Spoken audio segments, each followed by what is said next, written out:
Bienvenue à tous, G-Sport, c'est le rendez-vous des amoureux du sport sur Télé Grenoble, comme chaque mercredi à 18h15 et 21h. Merci à tous de votre fidélité. Merci à toi, Mathias, d'être toujours avec nous. Ça va? Ça va très bien, et toi? Ça va très bien, merci. Il y a quelques mois, tu t'étais rendu dans le bassin de la piscine universitaire, donc tu sais que c'est un des événements les plus sympas de l'automne qui est en train de se préparer, l'Open des Alpes. C'est sur la piscine du campus, le CSU, samedi et dimanche, et c'est un grand événement national, un petit peu au-delà d'ailleurs, on peut le dire. Damien Chambon, bonsoir, directeur sportif du NC Alpes 38. Bonsoir. Merci d'être avec nous. Avec deux athlètes du club, Milan Vlahovic, bonsoir. Bonsoir. En piste pour l'Open des Alpes, donc ce week-end, tout va bien? Oui, ça va. Et puis derrière, Oriane de Valuès, bonsoir et merci d'être avec nous. On se retrouve d'ailleurs en plateau dans un petit instant. D'abord, le JT des sports, il s'est passé plein de choses sur tous les terrains de l'agglomération et un petit peu partout ailleurs. On commence par la gamelle de la semaine, c'est le mauvais carton des Brûleurs de Loup qui sont tombés en huitième de finale, battus par Anglet. Ouais, c'est la mauvaise nouvelle de la semaine. Les Brûleurs de Loup qui étaient sur ce plateau la semaine dernière et qui nous annonçaient faire de cette Coupe de France un objectif. Quoique, dès le huitième de finale, une défaite face aux hockeyeurs du Sud-Ouest anglais. Qu'ils avaient battu la semaine dernière. Qu'ils avaient battu la semaine d'avant en Ligue Magnus, qui repart l'extérieur. donc de Pôle Sud avec cette victoire de 1. Oui. Sorti par la petite porte de la Coupe de France, c'est un bel événement quand même la Coupe de France avec cette finale qui se joue à Bercy devant des milliers de personnes. Priorité dorénavant au championnat de France. Les Brûleurs de Loup sont toujours tenants du titre, mais une belle déception quand même pour cette Coupe. Alors que justement, ils venaient de gagner 2 fois et de belle manière aussi. Gagner contre Rouen, Gagner contre Rouen de manière assez importante, s'imposer 6-1 face au rival historique à domicile, c'est un beau pied de nez, c'est une manière de s'imposer aussi dans ce classement et au niveau du championnat, et puis aussi en déplacement à Gap. Donc une victoire qui permettait aux Brûleurs de prendre vraiment de l'avance dans cette Ligue Magnus. Tout à fait, donc attention à Anglet cette année, décidément les Basques qui ont réalisé un gros coup à Pôle Sud ce mardi soir. On reste sur la glace, mais alors avec un garçon qui nous a mis des paillettes dans nos vies, Mathias. Kevin Emos, qui après sa très bonne performance, on s'en souvient, aux internationaux de Pôle Sud, est allé décrocher une médaille d'argent cette fois au Japon. Donc il est sur une très bonne voie, Kevin, en route pour Tokyo. En tout cas, on lui souhaite et on voit sa réaction. Même lui n'y croyait pas. C'est pas sympa parce que le coup des paillettes à Kevin, on n'avait pas osé lui faire il y a 15 jours quand il était assis ici. Petit joueur Kevin, on te fait un gros bisou. En tout cas, vraiment bravo pour cette première médaille d'argent dans un Grand Prix. Le meilleur est à venir. Allez, dans l'eau, cette fois-ci, ça va bien pour nos poloistes. Oui, ça y est, les poloistes du Pont de Cléguc qui gagnent pour la deuxième fois du coup cette saison. Donc les champions de France qui étaient montés l'année dernière, ils étaient champions de National 2 et ils ont battu le SC Libellule de Nain 12-9. Donc ça y est, on pense que la saison peut démarrer pour le water-polo grenoblois. Ouais, pour mieux démarrer en tout cas. On espéra que la saison se finira aussi avec des paillettes. Avec référence les crevettes pailletées, on s'en souvient du film, à l'occasion duquel d'ailleurs ils étaient venus ici sur ce plateau nous mettre des paillettes de partout d'ailleurs. Donc toujours une super ambiance, d'ailleurs on verra un reportage sur ce club dans cette nouvelle division dans quelques jours. Du côté de nos basketteuses aussi, ça va beaucoup mieux. C'est parti. Ça y est, c'est parti. Le BCTM s'est enfin imposé dans son championnat de Ligue 2, un championnat qu'elle découvre cette saison. Après le PVBC qui avait aussi mis quelques semaines avant de décrocher cette première victoire, c'est au tour de la Tronche Mélan de rafler enfin une victoire à domicile qui va peut-être, on l'espère, lancer leur saison en vue d'un maintien. Exactement. Elles ont battu Saint-Paul-Rez 66-57. Combien est-ce que tu mesures, Milan? 1,93. Est-ce que tu t'es posé la question à un moment donné du basket, du volley? J'en ai fait pendant un an, mais bon, c'était pas très concluant, donc je suis resté dans l'eau. Dans le bassin. Voilà. D'accord. Où ça aide d'ailleurs d'être grand. C'est vrai. Exactement. On va voir ça tout à l'heure.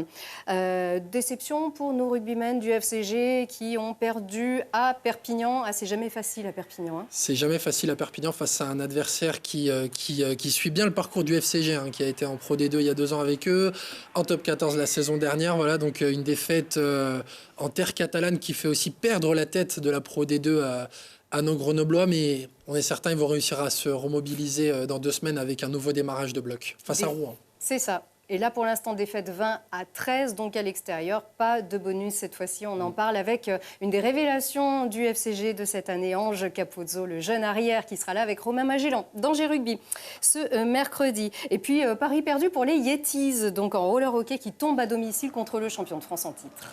Oui, les Yetis qui s'inclinent logiquement, on va dire. Ils ne pouvaient pas non plus tenir ce rythme-là toute l'année. Ils ont déjà eu la bonne idée de s'imposer face à Rethel. C'était jamais arrivé dans leur histoire. Ouais. Eh ben, fallait forcément laisser des plumes dans la bataille. C'est face à Villeneuve. Laisser des plumes en première période, surtout parce qu'ils ont bien résisté dans les 2 derniers. Et puis un dernier but marqué dans la cage vide, donc par Villeneuve. C'est pas perdu, évidemment, pour cette saison. Alors, pas perdu, mais c'est tout comme pour le GF38, parce qu'on n'est pas très content. Ah bah, mener jusqu'à la 90e et s'incliner, enfin faire un match nul, en tout cas dans les tout derniers instants, c'est sûr qu'il y a des raisons d'être très très déçus dans les rangs grenoblois. Mais bon, 10e match sans défaite quand même pour le GF38, on va essayer de relativiser un petit peu. On en parle avec un joueur qui a joué à l'OM, Ouais, d'Angers Florian Foot. Raspantino.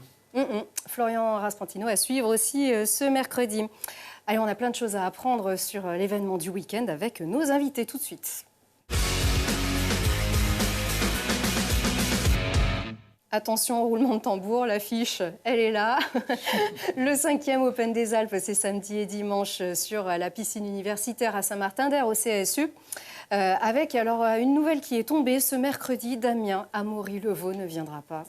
Et non, malheureusement, ça ne sera pas pour cette année, peut-être l'année prochaine, mais il était un peu souffrant et comme il a une année difficile qui l'attend puisqu'il tente de se qualifier pour les Jeux de Tokyo, il a préféré faire l'impasse pour l'Open des Alpes. Bon, on n'est pas très élégant, on fait un peu comme chez Ruquier, on commence par ceux qu'on n'a pas.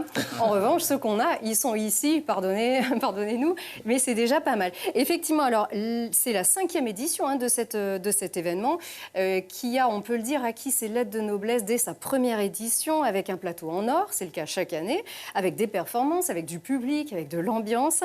Et ça fait du bien quand c'est autour d'un bassin, donc, parce que Damien, on pleurait un petit peu les événements de natation jusqu'ici quand même dans l'agglo.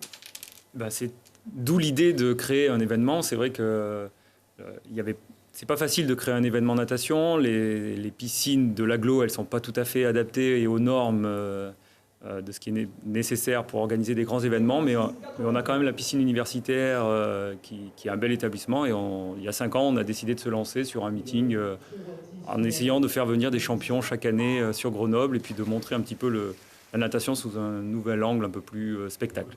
Il y a un terreau fertile dans les Alpes pour la natation? Oui, bien sûr. La neige, quand ça fond, c'est de l'eau. Donc, c'est dans notre ADN, comme on dit à chaque émission. Il y a une magnifique piscine au milieu du campus universitaire. Il y a beaucoup d'étudiants qui cherchent un endroit pour faire des études et continuer à s'entraîner. Donc voilà, il y a une culture, je pense, d'excellence et de sport dans la région. Donc il y a tout à fait la place pour faire de la natation de très haut niveau ici à Grenoble. Alors qu'est-ce qu'on va y voir sur cet événement? On a beaucoup de compétitions. Quels sont surtout aussi les enjeux quelques mois avant Tokyo? Bon, c'est une compétition en bassin de 25 mètres. C'est une des dernières compétitions avant les championnats de France 25 mètres qui auront lieu à Angers mi-décembre. Donc c'est un petit peu les derniers réglages en bassin de 25 pour les nageurs avant les championnats de France. C'est pas une compétition avec un énorme enjeu, mais tous les nageurs qui sont en route là pour des qualifs internationales, ils aiment bien cibler un petit peu des meetings où il y a du haut niveau, où ils ont un peu de confrontation, et c'est ce qu'on essaye de créer avec l'Open des Alpes, de réunir des nageurs de niveau national et des nageurs de niveau international pour qu'il y ait un bon niveau, à la fois pour le spectacle, à la fois pour eux, voilà, et à la fois pour nos jeunes qui peuvent les voir. Côté spectacle, on a aussi la natation synchronisée qu'on avait vue. C'est aussi l'occasion de présenter un petit peu toutes ces structures et de faire le show aussi. C'est ça. Ça permet aussi de faire découvrir une discipline qui n'est pas forcément très connue. Donc on essaye toujours d'avoir une démonstration de natation artistique, parce que maintenant, c'est le nouveau nom pour... C'est plus synchronisé, alors elles font ce qu'elles veulent. On peut se désynchroniser, voilà, on est plus dans l'artistique. Mais en tout cas, il y aura aussi une démonstration de natation artistique au milieu des finales. Ça marche bien quand même, depuis le Grand Bain aussi. Je ne sais pas si la synchro a pris aussi quelques licenciés. Je pense, le Grand Bain a contribué à faire un nouvel éclairage sur cette discipline. Tournée en plus à Grenoble. Oui, tout à fait. Alors c'est peut-être grâce à l'Open des Alpes, donc, parce que c'est quand même un sacré coup de projet sur la discipline et sur la région. Est-ce que le club a pris une nouvelle envergure avec cet Open ? Alors, je ne sais pas s'il a pris une nouvelle envergure, mais c'est vrai que c'est un vrai coup de projecteur. Ça permet de faire découvrir la natation aux Grenoblois. Il y a souvent des élus, des gens bien placés qui viennent assister et découvrir parfois pour la première fois une compétition de haut niveau en natation. Donc, ça contribue un petit peu à faire la promotion du club, de la natation. Et puis l'université Grenoble-Alpes qui met beaucoup de choses en place pour permettre à nos nageurs le double projet sport et études. Donc c'est bien aussi de pouvoir faire ça sur le domaine universitaire de Saint-Martin-d'Hères. Avec un coup de projecteur via des stars que les gens connaissent aussi, des champions du monde. On voit Jordan qui est formé au club, qui depuis a quitté le club. Mehdi Metella qu'on voit ici, qui vient chaque année d'ailleurs depuis la création du club. Ouais, Mehdi, d'ailleurs. c'est un fidèle de l'Open des Alpes Et puis, sera là ce week-end. Puis alors, pour convaincre celles qui éventuellement doutaient encore un peu, vous avez des arguments. Oui, alors Camille Lacour, c'est plus qu'un nageur. Hein, il ne sera pas là cette année. Plus Hein, il a raccroché, il ne faut pas mentir, mais il y aura des très beaux nageurs. Hein. Milan, à côté de moi, est pas mal non plus. Hein. Voilà, tout à fait. Mais c'est vrai qu'en tout cas, avoir un plateau d'or et d'argent comme ça aide aussi à faire venir du monde. Pour le coup, vous comptez aussi sur des fidèles. C'est important, ça aussi, d'avoir ces têtes d'affiche. Donc, Amaury-Levaux, c'en était une aussi. Oui. C'est vraiment un élément de communication aussi, presque. Oui, c'est important. C'est important de faire découvrir des champions aux jeunes, aux gens qui viennent regarder la natation pour la première fois. Donc cette année, on a quand même la chance d'avoir Philippe Lucas qui nous a envoyé beaucoup de ses nageurs. Donc Philippe Lucas était venu faire une conférence l'année dernière. Pour le grand public, c'était l'entraîneur de Laure Manodou. L'entraîneur de Laure Manodou. Cette année, c'est Alain Bernard, ancien champion olympique, qui fera la conférence. Mais Philippe Lucas, cette année, a décidé de nous envoyer un grand nombre de ses nageurs, dont Marc-Antoine Olivier, qui est médaillé olympique, Océane Cassignol, qui est championne du monde. Voilà. Donc il y aura beaucoup de nageurs avec un beau palmarès et qui sont impressionnants. Alors quand on a une jeune carrière qui démarre, c'est important aussi de se frotter. On parlait de champions à ce niveau-là. Ouais, c'est sûr que c'est bien d'avoir de la concurrence dans tout ce qu'on fait, pas forcément le sport. Et donc, se préparer à nager contre des champions qu'on rencontrera au championnat forcément, ou même aux Jeux Olympiques ou n'importe quelle grande compétition. C'est sûr. Alors, merci Damien pour ces éclairages. On parlait aussi de nos athlètes, plutôt pas mal du tout. Le regard d'Auréane, justement, ça va aussi probablement vous séduire. Auréane qui va venir prendre votre place dans un petit instant, justement.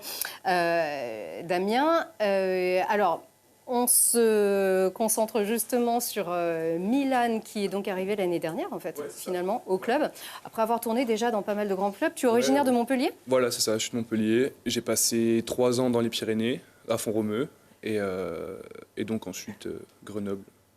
Alors, Font-Romeu, on en parle. Généralement, ceux qui viennent de Font-Romeu font toujours une belle carrière en Isère. C'est le cas de Martin Fourcade, par exemple. Ça porte plutôt au bonheur. C'est vraiment un cadre privilégié, finalement, le club de Grenoble, le NC Alpes 38. C'est vraiment bien niveau organisation, école, sport.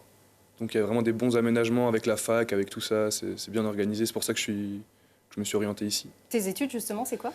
Je suis en licence 1 en STAPS. D'accord, sport, entraînement, enseignement, on verra ça plus tard. C'est un avantage de jouer à domicile. Est-ce que ça change tout, en fait, de jouer à la maison pour cet Open ? C'est sûr que c'est plus intéressant, c'est plus amusant déjà, parce qu'on connaît la piscine, on connaît des gens, on a un public qu'on connaît, donc c'est forcément plus avantageux, quoi. Auréane, forcément, bonsoir, bienvenue sur ce plateau. On voit ton joli regard depuis tout à l'heure ici derrière Milan. Juste, toi, tu es originaire de la région, tu as commencé à Crolles, mais le NC Alpes, c'est ton club depuis la création du club, en fait. Oui, exactement. J'ai rejoint le Grenoble-Mélan Université Club quand j'avais 14 ans. Et du coup, de par la fusion avec le NC Échirolles, je me suis retrouvée au NC Alpes 38, donc depuis sa création en 2010. Et ça a changé beaucoup de choses ? Oui, ça a permis, comme le disait Milan, d'avoir au niveau des études notamment, le partenariat avec l'UGA qui est très très important car ça nous permet de construire notre avenir professionnel en plus de pouvoir s'entraîner dans de super conditions d'entraînement. Alors, tu as 25 ans, Auréane. Est-ce que tu es une spécialiste plutôt de la brasse ? Oui.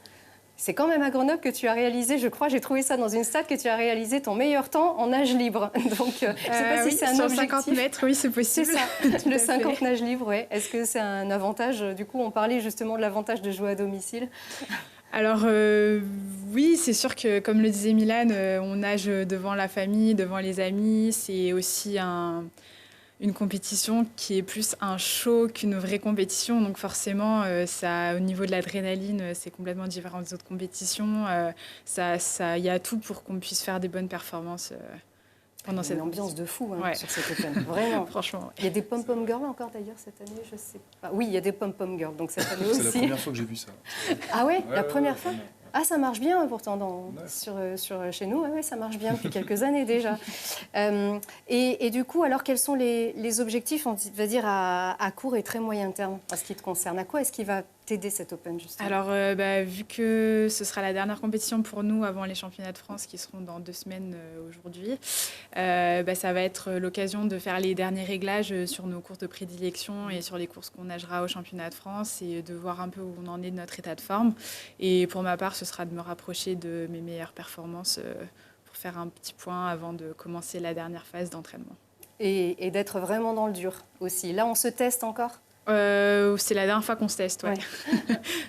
Et Milan, alors on parlait tout à l'heure d'Amaury Levaux qui fait plus de 2 mètres, je crois, c'est ça? Aucune idée, mais je pense qu'il est plus grand que Ouais, moi. je crois qu'il fait 2,02 m, quelque chose comme ça.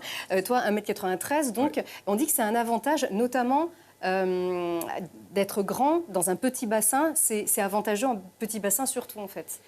Je suis pas vraiment renseigné sur tout ça, mais je pense que être grand, c'est un avantage dans la natation, c'est sûr. Parce que des membres plus longs, des poussées plus importantes, c'est... Oui, c'est surtout au niveau des poussées, je crois, des virages et des poussées où là, on gagne quelques centimètres aussi par rapport à d'autres. Ton objectif, c'est Paris 2024. En fait. Tu es détecté Paris 2024. Oui, je suis sur un collectif olympique. Mais qui engage à quoi, en fait? Est-ce que vous avez parfois des regroupements? Oui, c'est ça, il y a des regroupements. J'étais à Font-Romeu il y a 3 semaines, il me semble, pendant une semaine, c'était un stage olympique avec les autres nageurs de mon âge. Et donc, en fait, chaque année, il y a des minima à réaliser pour rester dans le critère olympique, quoi. Avec vraiment... Alors, Tokyo, c'est encore un peu tôt. Ouais, voilà, c'est ça. Il y a Tokyo cet été, les temps sont assez compliqués. Après, il y a les championnats d'Europe à Budapest qui sont cet été aussi et qui sont plus un objectif pour moi, qui sont un objectif de l'année principal. Tu sens qu'il y a une volonté particulière du fait que ces Jeux se tiennent en France?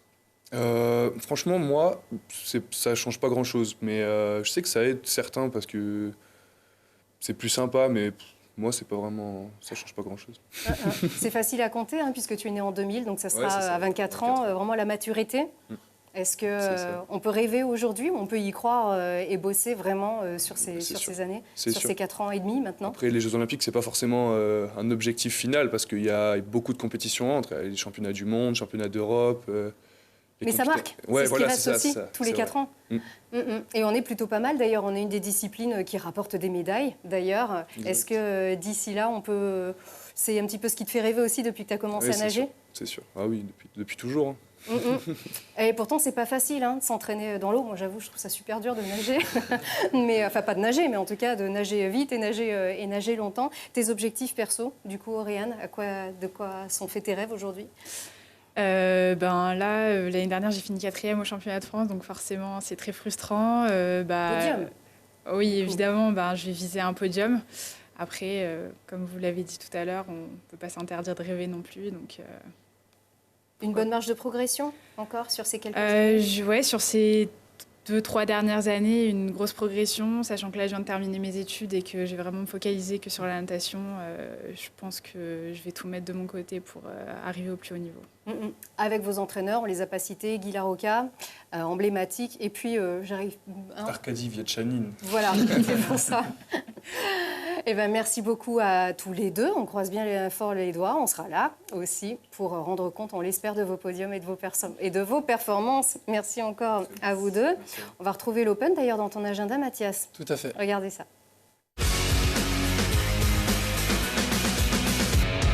Deuxième édition des Masters UBNP Paribas à Grenoble. À partir de vendredi, rendez-vous au centre de ligue pour voir les meilleures pousses du tennis mondial s'affronter.